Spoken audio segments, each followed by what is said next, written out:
Alhamdulillah, kita baru saja menunaikan salat zuhur berjamaah. Semoga salat kita diterima oleh Allah Subhanahu wa taala. Ada dua hal yang paling penting tentang salat ini yang ditekankan dalam Al-Qur'an. Pertama, kenapa salat begitu penting ditunaikan? Karena ia akan menjadi pembeda antara Khalik dengan makhluk. Jadi kalau kita ingin bedakan Tuhan dengan hamba, maka di antara titik penting perbedaannya, kata Allah langsung itu terletak pada aspek ibadah, khususnya sholat. Karena itu ketika Nabi Musa alaihi salam berkenan kemudian langsung diperintahkan oleh Allah sehingga disebut dengan kalimullah yang diajak bicara dan diperkenalkan tentang esensi ketuhanan Allah, maka disebutkan perintah langsung oleh Allah untuk menyembahnya dalam bentuk sholat. Al-Quran surah ke-20 Taha ayat ke-14. Kata Allah, innani anallahu la ilaha illa ana fa'budni wa aqimis salata li dzikri. Ya Musa, tidak ada Tuhan kata Allah selain saya. Ya maka jika engkau telah tahu saya Tuhan, bedanya Tuhan dengan makhluk, fa'budni, maka kewajiban engkau sebagai makhluk menyembah saya. Bagaimana caranya ya Allah, kata Musa? Kata Allah, wa aqimis salata, rahmatullah. Wa aqimis salata lidzikri. Maka cara menyembahku itu adalah dengan salat. Karena itu semua nabi dan rasul, bahkan sebelum Nabi Muhammad SAW diperintahkan oleh Allah untuk mengajak umatnya seluruhnya untuk salat. Ya, Nabi Isa alaihissalam salat. Anda buka Quran surah 19 Maryam ayat 31 sampai 33. Nabi Ismail alaihissalam, ya kakeknya Nabi ke-29, salat. Bahkan meminta keluarganya salat. Quran surah ke-19 ayat 55. Wa kana ya'muru ahlahu bis salah. Nabi Zakaria, saudaranya Imran, salat. Quran surah ketiga, ya, ayat ke-38 sampai dengan 39. Ayat 39-nya tegas mengatakan, fanadathu malaika wa huwa qa'imun yusalli fil mihrab. Jadi kalau kita urutkan dari Nabi Muhammad sallallahu alaihi wasallam sampai Nabi Adam alaihissalam, semua menunaikan salat kepada Allah Subhanahu wa taala. Ya Muhammad bin Abdullah bin Abdul Muttalib bin Hashim bin Abdul Manaf bin Qusay bin Murrah bin Kilab bin Ka'ab bin Ghalib bin Fihir bin Malik bin Nadar bin Kinana bin Khuzaimah bin Mudrikah bin Ilyas bin Nizar bin Mudar bin Ma'ad bin Adnan bin Addi bin Adri bin Muqawwam bin Nagur bin Tarikh bin Ya'rub bin Yasjub bin Nabit bin Ismail alaihissalam bin Ibrahim alaihissalam bin Azar atau bin Nahur bin Abir bin Kinan bin Arfakhshad bin Sam bin Nuh alaihissalam bin Mikhlail Matushala bin Kinan bin Anwas bin Thith bin Adam alaihissalam. Dari Nabi Muhammad SAW sampai Nabi Adam semua salat. Coba ulangi. Nanti dalil singkatnya dari Quran surah keempat ayat 163 paling kiri sebelah atas di mushaf. Inna auhayna ilaika kama auhayna ila Nuhin wan nabiyyin min ba'di. Muhammad, apa yang kami telah wahyukan kepadamu sudah pernah pula kami sampaikan kepada Nuh alaihissalam dan nabi-nabi setelahnya. Kenapa tidak disebutkan Adam sebelumnya? Karena Adam itu nabi bukan rasul. Nabi diberikan risalah untuk pribadi dan kalangan dekatnya, rasul diberikan risalah tugas untuk mengajak umat. Kenapa Nabi Adam bukan rasul? Karena zaman Nabi Adam belum ada umat. Siapa yang mau diajak? Ya? Ini bagian pertama. Jadi kalau kita hari ini masih mendapat kesempatan sholat, alhamdulillah, ini artinya sampai hari ini kita masih benar-benar manusia. Kan kalau ada orang yang kemudian tidak mau beribadah apalagi sholat, terkhusus ketika dia beriman, maka penting dipertanyakan, masihkah ada iman dalam dirinya? Karena itu kata Allah dalam Al-Quran, surah ke-8 ayat yang kedua, aku akan perdengarkan namaku, sehingga ketika disebutkan itu, kita bisa menguji adakah getaran iman dalam jiwa kita. Quran surah 8 Al-Anfal ayat kedua. Innamal mu'minuna alladzina idza dzukirallahu wajilat qulubuhum. Sungguh orang yang masih punya iman itu, kalau diperdengarkan nama Allah kepadanya, akan ada getaran dalam jiwanya. Karena itu setiap hari 5 kali diperdengarkan nama Allah. Untuk menguji di jiwa kita masih ada iman tidak? Bahkan dari bangun tidur, bayangkan waktunya dibagi sempurna persis. Dari mulai subuh baru bangun, menjelang ke siang, mau berakhir siang ke sore, sore pindah ke maghrib, hilang kemudian muncul gelap malam. 5 kali persis dibagi waktu. Diperdengarkan untuk menguji, kira-kira setelah subuh siang masih ada nggak iman? Sore masih ada nggak? Ya Allahu Akbar, Allahu Akbar. Karena itu kalau iman masih ada melekat di jiwa kita, demi Allah saya katakan, begitu kita mendengar suara azan, pasti hati kita akan mengatakan, Allahu Akbar, Allahu Akbar. Wih, sudah azannya. Pernah begitu? Ya, walaupun mungkin setelah selesai, La ilaha illallah, baru azan, belum qomat. Ya, itu normal, gak apa-apa. Yang penting iman masih ada. Nah, ini menunjukkan ada getaran dalam jiwa. Satu itu. Yang kedua, ini yang jarang dimanfaatkan teman-teman. Jadi seringkali sholat dimaknai pada ibadah formal bagian pertama saja. Adapun yang keduanya, ini yang jarang digali. Padahal sekali saja dalam sehari, itu 5 kali Allah menunggu kita. Ternyata sholat itu satu-satunya wasilah ibadah yang disebutkan dalam Al-Quran untuk langsung memohonkan semua kebutuhan yang kita rasakan. Bahkan sebelum kita diminta sholat, itu kalimat pertamanya bukan ibadahnya. Kata Allah, kau punya masalah apa? Sedang butuh apa? Sedang punya problem apa? Buka Quran surah kedua Al-Baqarah ayat ke-45 sampai 46. Paling kanan pertengahan di usad. Wasta'inu bis-sabri was-salah. Perhatikan kalimatnya, indah sekali.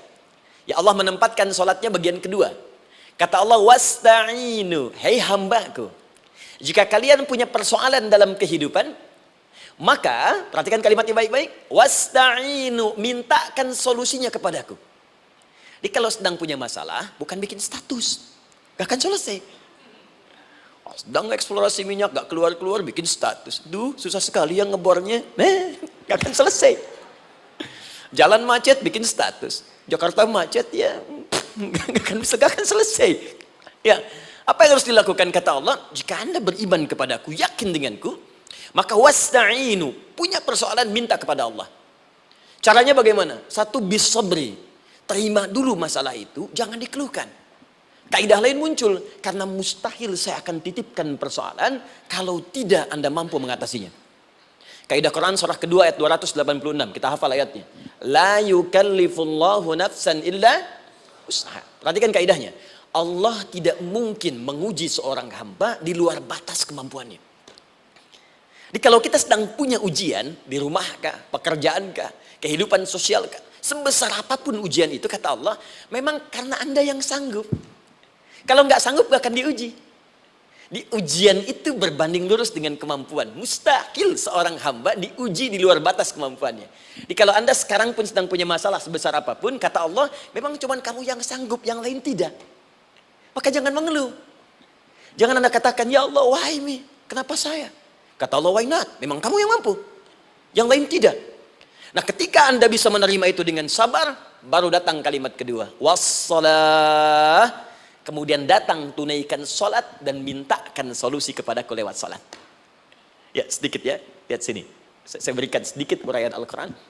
Saya boleh menulis sini? Boleh ya? Ibu, maaf, agak jauh. Ibu kelihatan ini? Oh, belum saya tulis. Bagaimana bisa kelihatan? Luar biasa. Cuma di Pertamina belum ditulis sudah kelihatan. Maaf.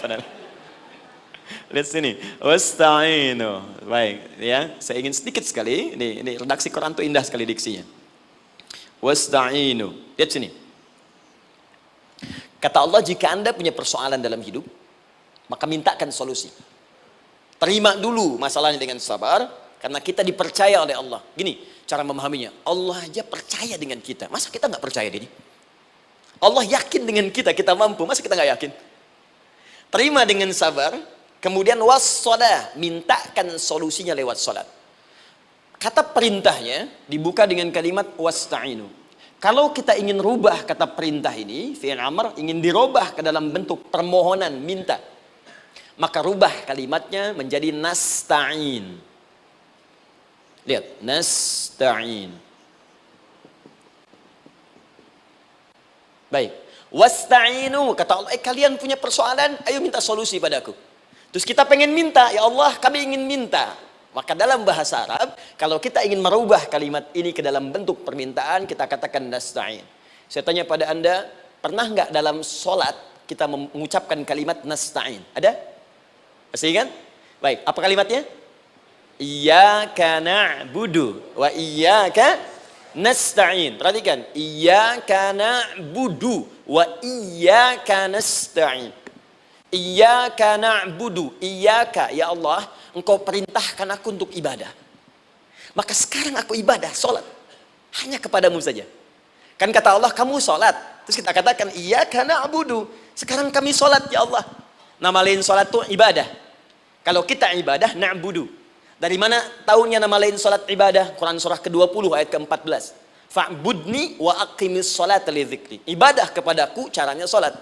Maka saat sholat kita katakan, iyyaka na'budu. Ya Allah, engkau perintahkan aku untuk ibadah. Sekarang aku ibadah. Wa iyyaka nasta'in. Dan sekarang aku sedang punya persoalan ya Allah. Aku punya masalah. Aku punya problem. Dan aku yakin hanya engkau yang pasti akan menyelesaikannya. Ketika Anda mengatakan iyyaka nasta'in, perhatikan hadis qudsinya. Hadisnya qudsi. Ya. Al-Imam Al-Bukhari meriwayatkan, Imam Muslim meriwayatkan, An-Nasa'i meriwayatkan dari sahabat Abu Hurairah radhiyallahu taala anhu. Ada lagi yang dari sahabatnya Anas bin Malik. Perhatikan kalimatnya. Idza qala al-'abdu iyyaka na'budu wa iyyaka nasta'in, jika hambaku dalam salatnya benar membacanya, benar dari awal salatnya sampai dengan kalimat iyyaka na'budu wa iyyaka nasta'in, ya Allah, sekarang aku ibadah kepadamu dan sekarang aku punya persoalan. Aku mohonkan solusinya darimu. Kata Allah, hadza baini wa baina 'abdi. Ini perjanjian antara aku dengan hambaku. Wali 'abdi. Hadisnya qudsi.